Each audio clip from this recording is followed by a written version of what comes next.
শিয়া এটা এমন একটি সম্প্রদায়। শিয়াদের পরিচয় জানার আগে শিয়া শব্দের অর্থ আমাদের জেনে নেওয়া দরকার। শিয়া শব্দটি বলতে মূলত দল, উপদল বা অনুসারীদের কোনো গোষ্ঠী এটা বোঝানো হয়। শিয়া বলতে বোঝানো হয় শিয়াতু আলিয়িন বা আলী রাদিয়াল্লাহু তাআলা আনহুর অনুসারী গোষ্ঠী, এদেরকে শিয়া বলা হয়। বা আলে বাইত রাসূল করিম সাল্লাল্লাহু আলাইহি সাল্লামের পরিবার কেন্দ্রিক যাদের ভক্তি, বিশ্বাস এগুলো গড়ে উঠেছে তাদেরকে সাধারণত শিয়া বলা হয়। শিয়াদের উৎপত্তি এটা সাহাবায়ে কেরাম রিদওয়ানুল্লাহ তাআলা আজমাইন তাদের যুগ থেকেই বলতে পারি।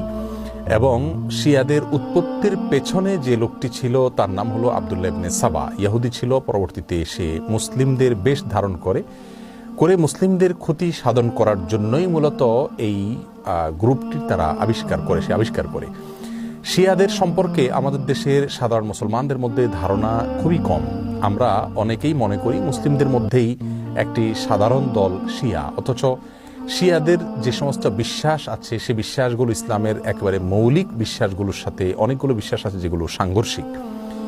অনেক ভাই বোনরা মনে করেন যে শিয়াদের সাথে আহলুস সুন্নাহ ওয়াল জামাআতের, অর্থাৎ যারা কোরআন এবং সুন্নাহকে দলিল হিসাবে গ্রহণ করে সেটাকে অনুসরণ করে, তাদের সাথে শিয়াদের একটা পার্থক্য তারা মনে করেন যে শুধুমাত্র খেলাফত নিয়ে, অর্থাৎ আবু বকর রাদিয়াল্লাহু তাআলা এবং আলী রাদিয়াল্লাহু তাআলা আনহুর ভিতরে কে বেশি খেলাফতের হকদার এটা নিয়ে মত পার্থক্য। আসলে বিষয়টা তা নয়, বরং শিয়াদের বিশ্বাসগুলোকে একত্র করা কঠিন। তাদের মধ্যে অনেকগুলো দল উপদল আছে, তার ভিতরে কমন কিছু বিশ্বাস আছে বেশিরভাগ শিয়ারা লালন করে।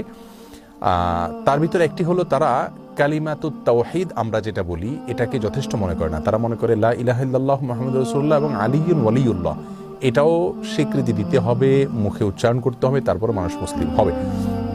তাদের মধ্যে কোনো কোনো গ্রুপ আছে যারা কোরআনে কারীমের 30 পারার যে কোরআন এটার ব্যাপারে তারা সন্দেহ পোষণ করে এবং তারা কোরআনের বিকৃতিতে বিশ্বাস করে বা বিকৃতি করে, এটাকে তারা সঠিক মনে করে বিকৃতি করে থাকে।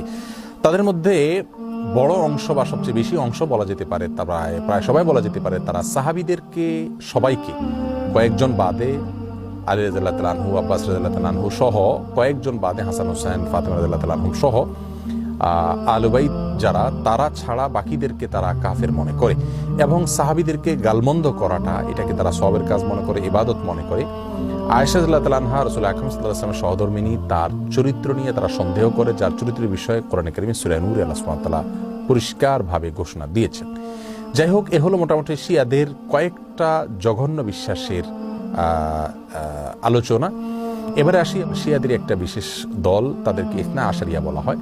মূলত ইসনা আশার শব্দের অর্থ হলো 12। ইসনা আশারিয়া গ্রুপ বলতে শিয়াদের ওই গ্রুপকে বলা হয় যারা 12 জন ইমামে বিশ্বাস করে, অর্থাৎ যারা মনে করে যে 12 জন ইমাম আল্লাহর পক্ষ থেকে নির্ধারিত, তারা রাসূল করিম সাল্লাল্লাহু আলাইহি সাল্লামের ওয়াফাতের পরে ধারা পরম্পরায় আসছেন এবং তাদের মধ্যে প্রথম ইমাম ছিলেন আলী রাদিয়াল্লাহু তাআলা আনহু এবং সর্বশেষ ইমাম ছিলেন মুহাম্মদ ইবনুল হাসান আল আসকারী।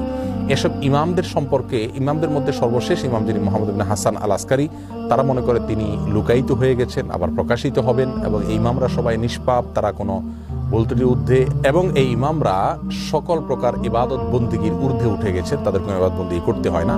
এই বিশ্বাসগুলো লালন করে থাকে ইসনা আশারিয়া গ্রুপ। শিয়াদের ব্যাপারে আমাদের ধারণা কি হবে, তাদেরকে আমরা কাফের বলবো কিনা? উত্তর হলো, শিয়াদের মধ্যে যারা আয়েশা রাদিয়াল্লাহু তাআলার চরিত্র নিয়ে সন্দেহ করে, কোরআনের ব্যাপারে যাদের সন্দেহ রয়েছে এবং বিকৃতি সাধন করে থাকে, এবং কেউ কেউ আছে রাসূল করিম সাল্লাল্লাহু আলাইহি সাল্লামের রিসালাত নিয়েও সন্দেহ করে। তারা বলে যে জিবরিল ভুলে রাসূল করিম সাল্লাল্লাহু আলাইহি সাল্লামের কাছে রিসালাত নিয়ে আসছিল মূলত আলী রাদিয়াল্লাহু তাআলার কাছে। এরকম আর অনেকগুলো বিশ্বাস লালন করে। এই সম্প্রদায়গুলোকে বা এইরকম বিশ্বাস লালনকারীদেরকে আমরা মুসলিম মনে করতে পারি না। তবে